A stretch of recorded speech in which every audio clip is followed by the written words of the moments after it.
Good morning sir. Good morning. Sweetie, मेरे कपड़े देना। जी भैया।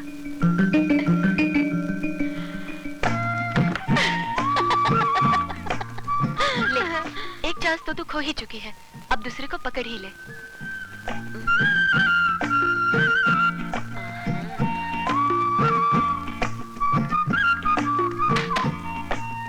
दे। कपड़े दो। उससे पहले आपको मुझे माफ करना होगा। किस बात की माफी? उस दिन थप्पड़ वाले भूल की। दरअसल सारी शैतानी इस स्वीटी की थी। इसने मुझे ये भी नहीं बताया कि आप इसके भाई हैं। प्लीज मुझे माफ कर दीजिए ना। चलो माफ कर दिया, अब तो कपड़े दो। लीजिए।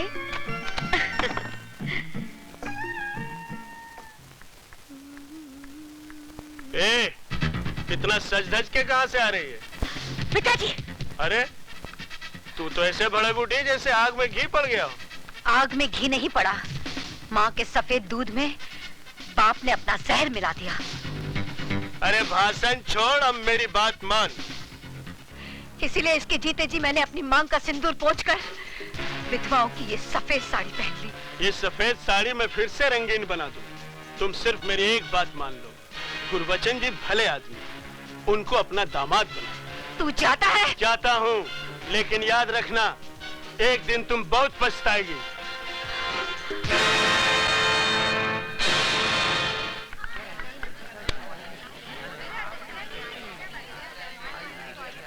वो आ रही है। हुस्न वाले तेरा जवाब नहीं। अरे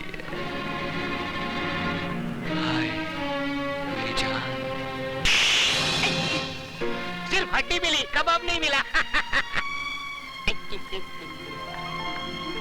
गुरु, सुना है आजकल विजय सक्सेना के घर के बड़े चक्कर लगा रही है।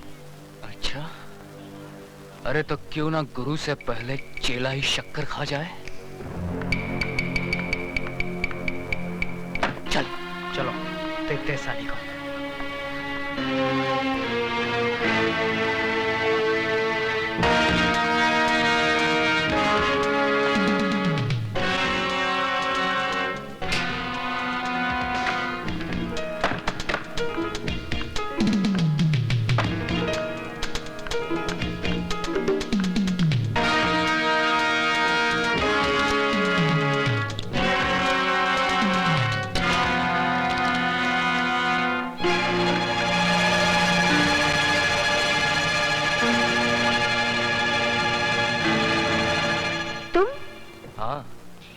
सिर्फ हम और तुम। हम तो अपनी आंखें बंद रखेंगे और तुम कुछ दिखाओगी तो भी नहीं देखेंगे। हमने अपनी आंखें बंद कर ली, अब जल्द से गुरु के साथ शुरू हो जाओ। हाँ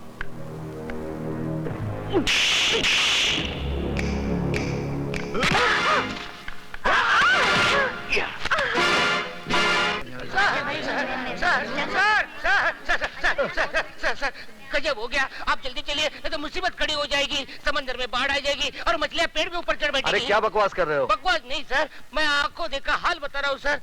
वो अधिकारी है ना, वो सुधा के पीछे पीछे बाथरूम में घुस गया। आप जल्दी जाइए सर, वरना राम तेरी गंगा मैली हो गई नहीं हो जाएगी।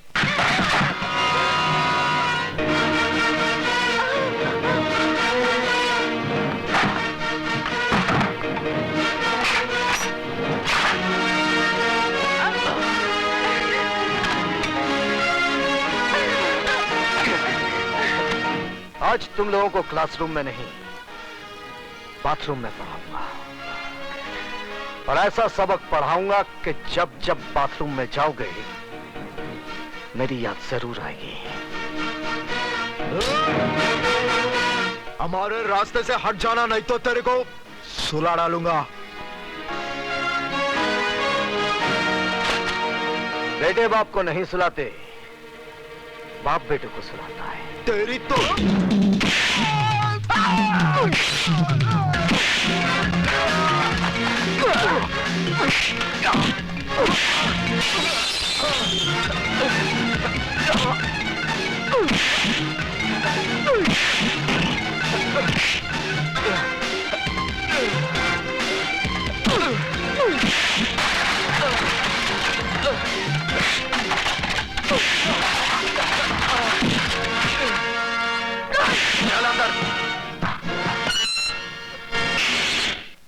बंद कर दो। जी साहब।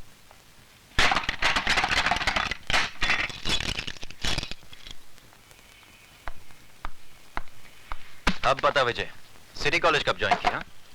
बस थोड़े ही दिन पहले। इसका मतलब यह हुआ कि तूने लंका में कदम तो रख दिया, लेकिन अभी तक पता नहीं कि रावण कौन है। कॉलेज तो विद्या का मंदिर कहलाता है, तू इसे लंका क्यों कह रहा है? इसलिए कि यह कॉलेज नहीं, मुजरिमों का अड्डा है। ड्रग्स, गुंडागर्दी, क्या कुछ नहीं होता यहाँ पर। और ये सब जानते हुए भी आप हाथ पे हाथ धरे बैठे हैं। क्या करूं? जिस लंका का राक्षस आप अभी पकड़ कर लाए हैं, ऐसी पिटाई कीजिए कि उसकी औलाद तक जुर्म की बात सोचने से भी कांपे। यह इतना आसान नहीं है विजय सक्सेना साहब। यह अधिकारी ताश की गड्डी का एक मामूली सा पत्ता है। इसके गुलाम बेगम बादशाह कितने रसूख वाले, कितने ताकतवर हैं, ये आप नहीं जानते। सारे हिंदुस्तान की पुलिस फोर्स मुजरिमों को सजा देने के बजाय उनकी ताकत, उनके रसूख का कितनी इज्जत के साथ बयान कर रही है। इसका मतलब आपका कॉलेज में आना, अधिकारी को गिरफ्तार करना, ये सब एक ढोंग था, नाटक था। नहीं विजय, बिल्कुल नहीं। लेकिन अधिकारी को अगर मैंने नहीं छोड़ा तो ऐसा नाटक शुरू होगा कि तुम अपने आप को बचा नहीं सकोगे। ऐसे शातिर बदमाश हैं कि कब दिन को रात में बदलते हैं, कुछ समझ में नहीं आएगा। वो आप कुछ नहीं कर पाएंगे। जिस लड़की की इज्जत लूटने की कोशिश की गई है, वो जब अदालत में खड़ी होकर बयान देगी ना, वो साला 7 साल के लिए अंदर जरूर जाएगा। वो बयान देगी तब ना। सुधा बयान जरूर देगी। तुम्हें इतना भरोसा है अपनी सुधा पर? बिल्कुल। बात इतनी बढ़ गई है। हाँ, अब समझा कि मेरा सीधा साधा दोस्त एकदम से तारा सिंह कैसे बन गया। अरे वो बात नहीं है जो तू समझ रहा है, वो स्वीटी की सहेली है। इसमें इतना घबराने की क्या बात है? लेकिन मैं उनसे कहूंगी कैसे?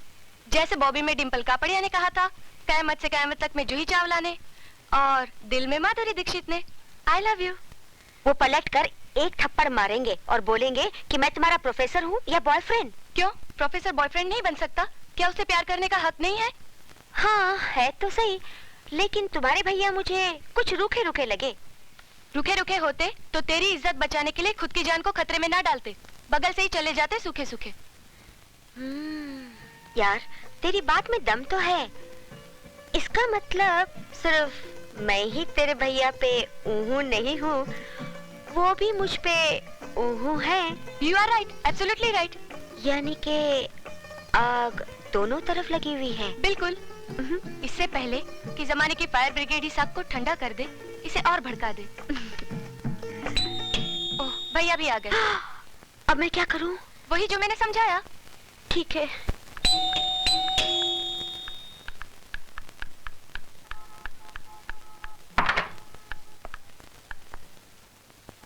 आप? जी मैं। स्वीटी कहाँ है? सीटी बजा रही है। जी? जी मेरा मतलब चाय बना रही है। बैठिए ना। मैं तो बैठूंगा ही, आप बैठिए। कहाँ? सामने। पास में नहीं बैठ सकती? पास में क्यों?